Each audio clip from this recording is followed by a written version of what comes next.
जय भवानी, जय माता दी। इस कुसमय लाइव आने का कारण है कि मैं बैठ करके वर्तमान संदर्भ में रचे गए बड़े षड्यंत्र को देख रहा हूं। वर्तमान में इस देश को गुलाम बनाने का जो षड्यंत्र चल रहा है, उसमें षड्यंत्रकारी राजपूत समाज को टारगेट कर रहे हैं, क्योंकि यह समाज झुकने की जगह आगे बढ़ने को तैयार है। यह अपना इतिहास लिख रहा है, अपने इतिहास को खोज रहा है, अपने अपमान पे चुप नहीं रहा, दब नहीं रहा।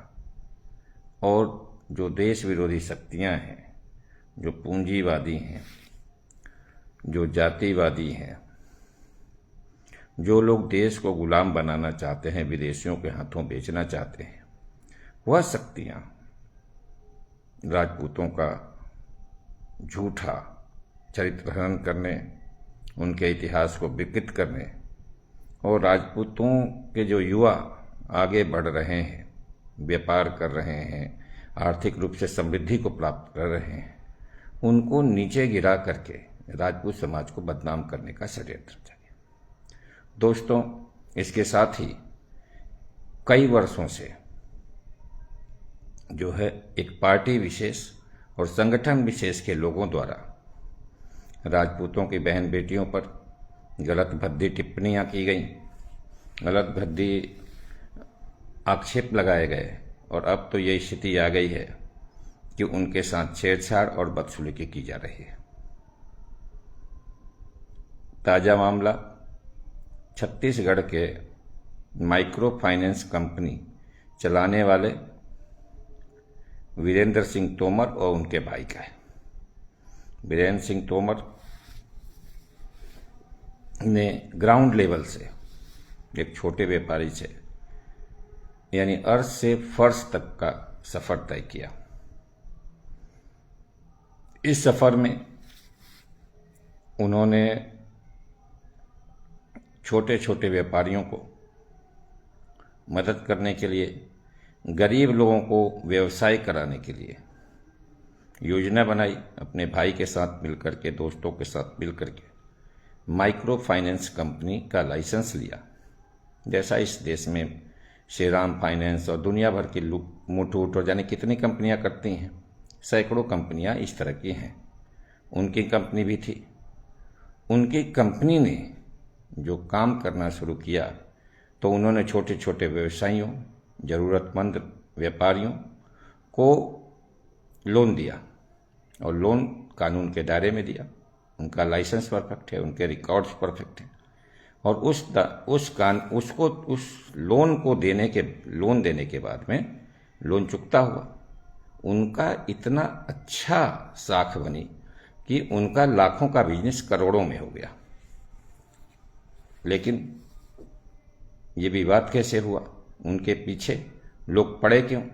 क्योंकि उन्होंने अपने समाज के विरुद्ध बहुत ही घटिया, घृणित टिप्पणी करने वाले एक व्यक्ति को, जो किसी बड़े राजनेता के रिश्तेदार थे, उनसे माफ़ी मंगवाई। और यहीं से शुरू हुई इस सत्ताधारी पार्टी के बड़े राजनेता के इशारे पर इस मेहनतकश व्यवसायी का उत्पीड़न। और इस उत्पीड़न से जो है इस परिवार के साथ दुर्व्यवहार, इनके साथ जुड़े हुए लोगों का साथ दुर्व्यवहार, उनका उत्पीड़न, कानून के दायरे में कुछ नहीं किया गया। इनके विरुद्ध ना कोई साक्ष्य है और ना ही कोई प्रमाण। यदि किसी को कोई कार्रवाई करनी है तो वो कानून के दायरे में करना चाहिए। इनको इतना प्रताड़ित किया गया, इतना डराया गया कि ये बेचारे अपना घर द्वार छोड़ करके हटने को मजबूर हुए। भगोड़ा, अत्याचारी, सूदखोर और जाने क्या क्या कह करके, जैसा इन संगठनों का चरित्र है कि ये पैसे लेकर के किसी का भी चरित्र हनन करते हैं, तो ये संगठन और ये पैसे लेके काम करने वाली मीडिया एक निश्चित व्यक्ति के पीछे पड़ गई। आश्चर्य है, घोर आश्चर्य है कि इन लोगों ने एक झूठा नैरेटिव सेट किया एक मेहनती, एक पुरुषार्थी व्यक्ति के ऊपर। उसका वैभव इनसे देखा नहीं जा रहा था। वह व्यक्ति जो है वो उसने अपने क्षत्रिय धर्म के हिसाब से घाटों पर आरती कराई, तो निश्चित ही आरती कराने के क्रम में जो अपना एकाधिकार समझते हैं इन सब चीज़ों में, उन लोगों ने विरोध किया। उन्होंने अपने रिश्तेदार मंत्री को कहा और उस रिश्तेदार मंत्री ने पूरे प्रशासन को इनके पीछे लगा दिया। लेकिन मंत्री जी, आपको भी एक बात कहना चाहता हूं, क्षत्रिय धर्मपीठ का पीठाधीश्वर होने के नाते, एक राजपूत होने के नाते और इस देश का एक नागरिक होने के नाते आपको भी संविधान, कानून और न्याय को जवाब देना होगा। आज आपकी सरकार है तो आप जो है सत्ता के हाथी के कान पर बैठे हुए अत्याचार, अन्याय की पराकाष्ठा को पार कर चुके हैं। किसी भी पुलिस को, किसी भी प्रशासन को दुर्व्यवहार करने की इजाज़त नहीं है। वो कोई हत्यारा या बलात्कारी नहीं है जिसके साथ आपने उसका चरित्र, उसकी प्रतिष्ठा छीन ली है। अगर वह व्यक्ति अपराधी है तो इस देश में कानून है, उसके नियम, नीति और चीज़ें लिखी गई हैं। पुलिस ने उसके साथ जो किया, उसका जो जुलूस निकाला और उसकी प्रतिष्ठा की हनन किया, क्या यह किसी कानून के किसी प्रावधान में लिखा हुआ है? या ऐसा करेगी पुलिस? किन प्रावधानों में किया? यह मानवाधिकारों का खुला उल्लंघन है और एक दंडनीय अपराध है। इसके साथ ही उनकी बहन बेटियों के साथ में घर में घुसकर जो दुर्व्यवहार किया गया, क्या इसकी इजाज़त भारत का कानून देता है? पहली बात तो वो निर्दोष है और दूसरी बात है कि अगर वह आरोपी है तो भी वो दोष सिद्ध मुजरिम नहीं है। अगर वो दोष सिद्ध मुजरिम होता तो भी क्या किसी अपराधी के घर, परिवार वालों के घर में घुसकर के उनकी बहन बेटियों के साथ दुर्व्यवहार करते? आप दुर्व्यवहार करेंगे? क्या भारत का समाज इतना निर्लज्ज, इतना गिरा हुआ और इतना बिकाऊ है कि वो बहन बेटियों का अपमान सरेराह सड़े सड़क पे देखता है? क्या उस व्यक्ति का, उस प्रशासनिक अधिकारी को दंड देने वाला इस संसार में कोई नहीं है? तो मैं यह बता देता हूं, ये क्षत्रिय धर्मपीठ सभी राजपूतों का आह्वान करती है, चूड़ी पहन करके डूब मरो या फिर आगे बढ़ो और इस अन्याय, इस अत्याचार का प्रतिकार करो और इन अन्यायी, अत्याचारी और व्याभिचारी लोगों का जो गलती से प्रशासनिक अधिकार पा गए हैं, जो गलती से सत्ता में चले गए हैं, उनको इसका दंड दिया जाए। समाज की पंचायत कुछ ही समय में घोषित होगी रायपुर में और रायपुर में इसका फैसला होगा। मैं आपको यकीन दिलाता हूं कि यह धर्मपीठ सभी क्षत्रिय करणी सेनाएं, सभी राजपूत महासभाएं और आम और खास राजपूत रायपुर में इकट्ठा होगा और उन अताताई, अत्याचारी, व्याभ्याचारी मीडिया कर्मियों, पुलिस कर्मियों और प्रशासन कर्मियों के साथ उन नेताओं को उनके इस व्याभिचार, इस अत्याचार, इस अनाचार का जवाब देगा। हम जवाब देने के लिए सज्ज हैं। हम संकल्पित हैं कि हम अपने समाज के किसी भी भाई के साथ में अन्याय नहीं होने देंगे। अगर वो अपराधी है तो उसको भारतीय संविधान के दायरे में दंड दिलाया जाएगा, वो अपना अपराध का प्रायश्चित करेगा। लेकिन वो अपराधी नहीं है, वो निर्दोष है, तो इस धरती का कोई भी व्यक्ति, कोई भी सत्ता, कोई भी राजा, चाहे कितना भी बड़ा क्यों ना हो, उसका बाल भी बांका नहीं करेगा। ये हमारा संकल्प है और हम इस पर खड़े उतरेंगे। आपको जवाब दिया जाएगा महोदय।